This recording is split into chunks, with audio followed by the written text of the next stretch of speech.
Assalamualaikum warahmatullahi wabarakatuh.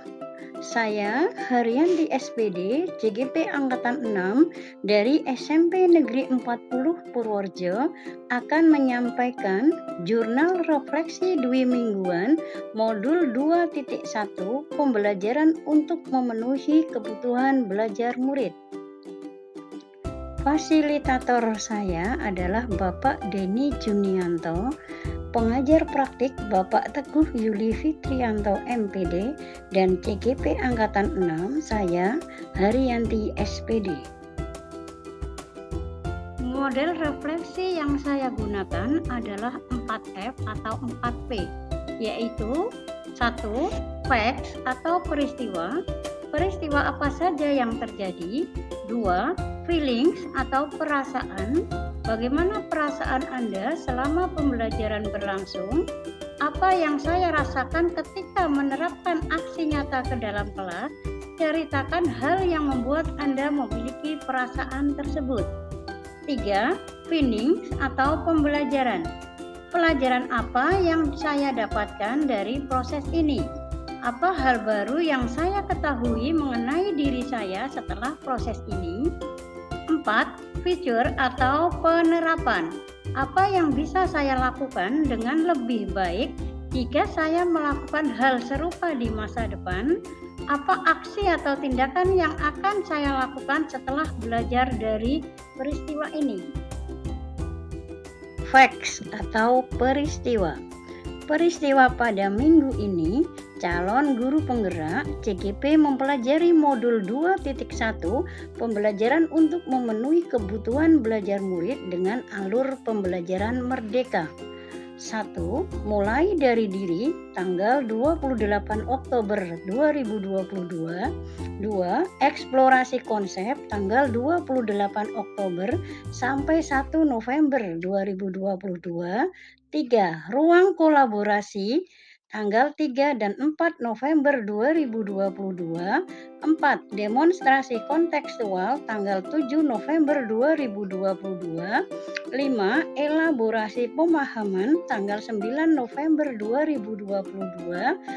6. Koneksi antar materi tanggal 9 November 2022.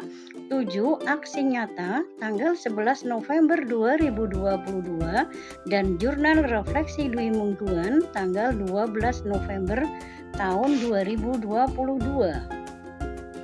Facts atau peristiwa pada alur mulai diri CGP belajar mandiri membuat refleksi individu membayangkan kelas yang saat ini diampu dengan segala keragaman murid-murid.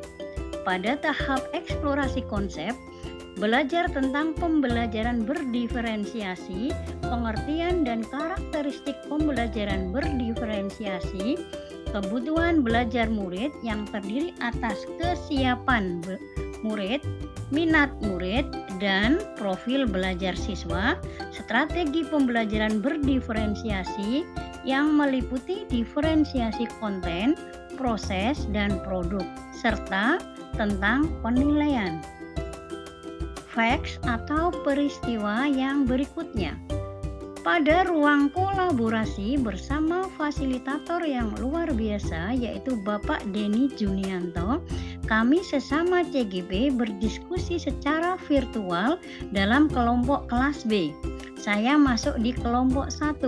Setiap kelompok mendiskusikan satu situasi pembelajaran yang ada di LMS dan nantinya dipresentasikan dalam ruang kolaborasi presentasi kelompok.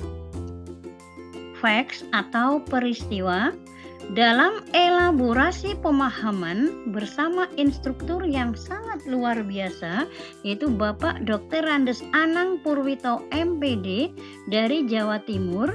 Dalam elaborasi pemahaman ini kami bertemu sesama CGP dari 2 fasilitator. Masing-masing fasilitator mendampingi 30 CGP.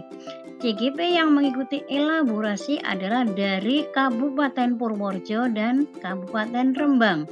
kami diberikan pemahaman tentang pengertian pembelajaran berdiferensiasi, karakteristik pembelajaran berdiferensiasi, mengidentifikasi kebutuhan belajar yang meliputi kesiapan belajar, minat murid, dan profil belajar murid.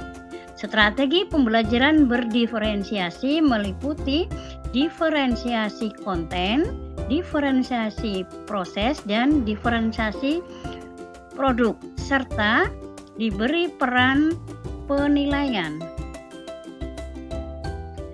Feelings atau perasaan. Perasaan yang muncul pada saat pembelajaran adalah saya merasa senang dan bahagia dapat bersama-sama mempelajari tentang pembelajaran untuk memenuhi kebutuhan belajar murid, yaitu pembelajaran berdiferensiasi, mengidentifikasi kebutuhan belajar murid, dan strategi pembelajaran berdiferensiasi yang meliputi diferensiasi konten, diferensiasi proses, dan diferensiasi produk, serta tentang penilaian yang meliputi asesmen diagnostik, penilaian formatif, dan penilaian sumatif. Semoga kesemua itu dapat saya implementasikan di sekolah. Findings atau pembelajaran. Pembelajaran yang saya dapatkan adalah 1. Pembelajaran berdiferensiasi adalah usaha guru untuk menyesuaikan proses pembelajaran di kelas untuk memenuhi kebutuhan belajar individu murid, itu menurut Tomlinson tahun 1999 halaman 14. Dalam kelas yang mengimplementasikan pembelajaran berdiferensiasi, seorang guru melakukan upaya yang konsisten untuk merespon kebutuhan belajar murid. 2. Pemetaan kebutuhan belajar murid berdasar 3 aspek, yaitu kesiapan belajar murid, minat murid, dan profil belajar murid. 3. Strategi pembelajaran berdiferensiasi ada 3, yaitu diferensiasi konten, diferensiasi proses, dan diferensiasi produk. Penilaian dalam pembelajaran terdiri atas penilaian formatif dan penilaian sumatif. Future atau penerapan yang akan dilakukan lebih lanjut dalam menerapkan pembelajaran untuk memenuhi kebutuhan belajar murid atau pembelajaran berdiferensiasi adalah 1. Saya akan menyosialisasikan pemahaman tentang pembelajaran berdiferensiasi pada rekan sejawat di sekolah saya. 2. Saya akan berusaha menyusun RPP yang di dalamnya mengakomodasi kebutuhan belajar siswa. 3. Saya akan berusaha menerapkan pembelajaran berdiferensiasi di kelas yang saya ampu. 4. Berkolaborasi dengan guru mata pelajaran IPA yang lain dalam hal pembelajaran berdiferensiasi. Sekian yang dapat saya sampaikan tentang refleksi Dwi Munduan modul 2.1. Terima kasih. Salam dan bahagia.